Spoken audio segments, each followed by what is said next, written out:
नमस्कार, मैं हूं मृत्युंजय कुमार झा। स्वागत है आपका जी बिजनेस और NCDX IPF की खास पेशकश कमोडिटी की क्लास में। इसके जरिए हम आपको बताते हैं कमोडिटी मार्केट की बारीकियां जो आपके लिए जानना समझना जरूरी है।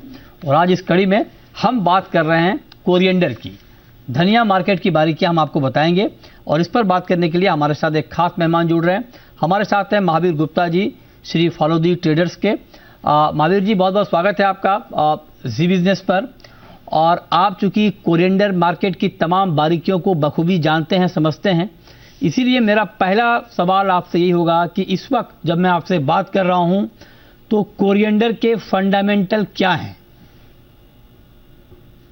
नमस्कार सर। कोरिएंडर के फंडामेंटल्स जो अभी आ रहे हैं, जैसे बुआई के रुझान आने लगे हैं और कैरी फॉरवर्ड स्टॉक जो धीरे धीरे कम होता जा रहा है, तो अभी लगभग लग रहा है कि पूरा जो माहौल बना है, थोड़ा सा बाजार यहाँ से और तेज होना चाहिए जिस हिसाब से, क्योंकि थोड़ा सा अभी डिमांड के कारण रुका हुआ है।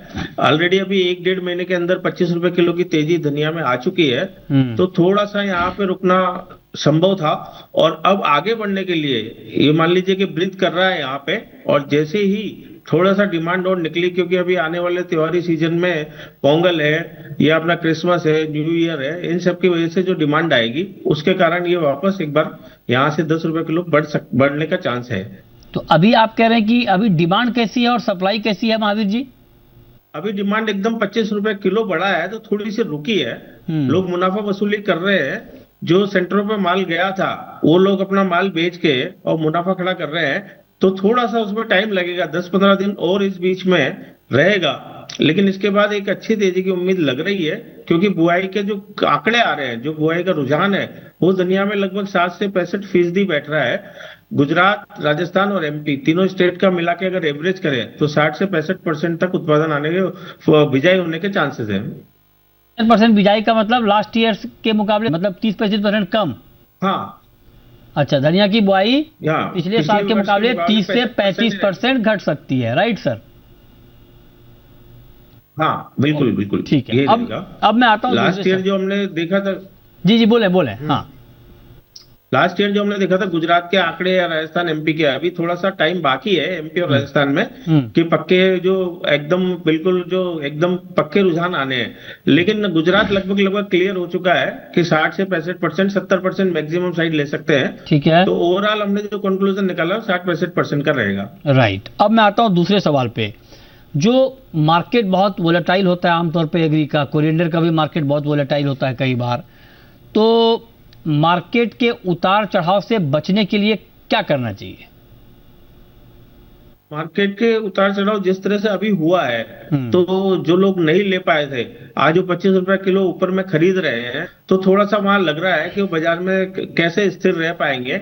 या जो मसाले वाले हैं, जो भी जिनका कंजप्शन है और जिनको कंज्यूम करना है फाइनली, तो उनके लिए जैसे NCDX पे जैसे आज अप्रैल का बता रहे हैं 11,000 के अप्रोक्सीमेट अप्रैल चल रहा है, तो वहां पे एक सुरक्षित निवेश के रूप में, सुरक्षित अपने को स्वयं को सुरक्षित करने के लिए वो वहां पर खरीद कर सकते हैं। क्योंकि जो भी क्वालिटी है, अगले साल कौन सी कैसी क्वालिटी आती है इसका अभी से कोई कह नहीं सकते, क्योंकि पूरा मौसम पे डिपेंड रहेगा। लेकिन फिर भी एक पैरामीटर, एक मानक के जो स्टैंडर्ड है NCDX का, तो उसमें एक बार बुकिंग कर सकते हैं अप्रैल के लिए। तो जो भी ठीक है बाद में, जिसका अभी कुछ भी कहना संभव नहीं है, उससे बचा जा सकता है। क्योंकि निश्चित रूप से अगर 60-65% बुआई है, तो मार्केट तेजी की ओर ही रहेगा, ये पक्की बात है। ठीक है। अब एक बात महावीर जी बहुत महत्वपूर्ण है कि कमोडिटी डेरिवेटिव का जो मार्केट है वो कितना एफिशिएंट टूल है रिस्क इस तरह की कमोडिटी में? तो इस तरह का ज्यादा वोलेटाइल धनिया में नहीं होता है, लेकिन ये साल ऐसा है, 2026 का जो आने वाला साल है, इसमें बहुत ज्यादा वोलेटाइल रहने का है। तो इस हिसाब से अभी सबसे बढ़िया प्लेटफॉर्म रहेगा कि हम लोग एक रिस्क कम करके और उस चीज का बुक कर ले, जिसको भी अपना उत्पादन के लिए धनिया चाहिए या जिसको भी अपनी सेल के लिए धनिया चाहिए, तो वो एक प्लान करके और परचेस कर सकता है। लेकिन जो इतना ज्यादा वोलेटिलिटी अभी इस वर्ष है, बाकी ऐसा रहता नहीं है दुनिया में, इसलिए जनरली इतना मूवमेंट आपने देखा नहीं होगा। लेकिन अगले साल के लिए ये जो प्लेटफॉर्म है, ये सब महत्वपूर्ण रहेंगे। ओके, तो अगले साल के लिए आप कह रहे हैं कि ये सब प्लेटफॉर्म महत्वपूर्ण रहेंगे। अब मैं आता हूं प्रोडक्शन के आंकड़ों पर, एक्सपोर्ट और डिमांड सप्लाई। आप जरा बताइए कि आपके, जैसे अभी आपने बताया बिजाई का, आप बताइए बिजाई के आंकड़ों को देखते हुए आपके हिसाब से कितना उत्पादन हो सकता, एक्सपोर्ट की डिमांड कैसी है और प्राइस का सिनारियो आपको क्या दिख रहा है? तो लगभग जो 60 और 65% हम बता रहे हैं, उस हिसाब से 1 करोड़ 20 लाख बोरी का उत्पादन आना चाहिए, अगर सब चीज संभव रहती, सब चीज अनुकूल रहती है, क्योंकि मौसम का बहुत बड़ा प्रभाव दुनिया पर रहता है। तो उस हिसाब से एक बार लग रहा है कि 1 करोड़ 20 लाख बोरी हमें अप्रैल में मिल जाएगी, अगर सब कुछ अनुकूल रहा तो।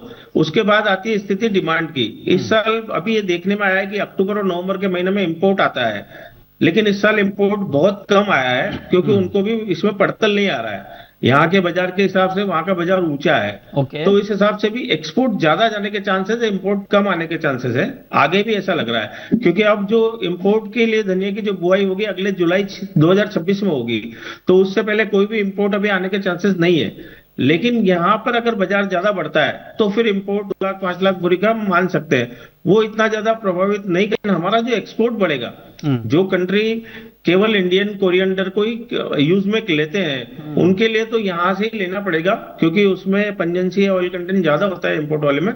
तो इसलिए इंडियन कोरिएंडर की डिमांड अच्छी रहेगी, तो एक्सपोर्ट बढ़कर आना चाहिए। ओके, तो आप कह रहे हैं कि ये बढ़कर आना चाहिए और इसका इम्पैक्ट जो है ओवरऑल मार्केट के सेंटीमेंट पर पड़ेगा। तो आप कह रहे हैं कि एक्सपोर्ट डिमांड, अच्छा एक्सपोर्ट डिमांड जब आपने बढ़ने की बात कही है, तो किसानों के लिए क्या मैसेज है आपका? जो कोरिएंडर के फार्मर हैं उनके लिए क्या मैसेज है आपका महावीर?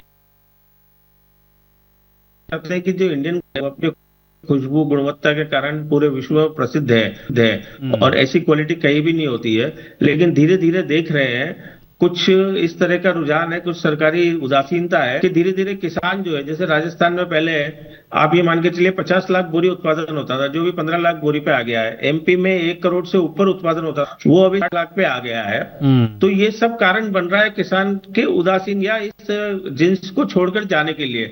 तो हम चाहते हैं कि एक्सपोर्ट अच्छा हो, भाव अच्छे मिले, तो किसान वापस से पुनः इस ओर आए और अच्छे उत्पादन करे और इसको ज्यादा बिजाई करे। ओके, ठीक है। तो ये राय आपकी है कोरिएंडर के ऊपर। बहुत बहुत शुक्रिया महावीर जी आपका हमारे साथ जुड़ने के लिए और बताने के लिए कि कोरिएंडर का मार्केट कितना डायनेमिक है, इसमें रिस्क मैनेजमेंट के टूल्स क्या हैं, क्यों करना चाहिए रिस्क मैनेजमेंट। अच्छा सर, एक आखिरी सवाल जाते जाते कि जो लोग कमोडिटी डेरिवेटिव का इस्तेमाल नहीं करते हैं रिस्क मैनेजमेंट के लिए, हेजिंग के लिए, उनके लिए क्या रिस्क? उनको तो समय पर ही लेना पड़ेगा। जब भी ये शुरुआती सीजन में मार्च अप्रैल में अच्छी अराइवल रहेगी, तो उस समय सारा स्टॉक उस समय कर सकते हैं और इसको कोल्ड में या शीत गृह में रख सकते हैं, ताकि पूरे साल क्वालिटी अच्छी मिल सके। लेकिन होता है कि उस समय पूरे इंडिया की डिमांड होती है, तो रेट्स काफी बढ़ जाते हैं।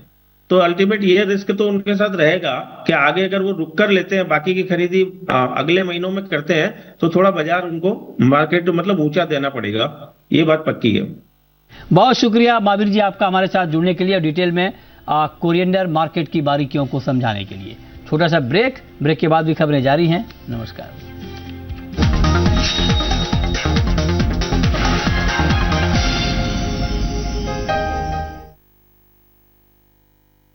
Special partner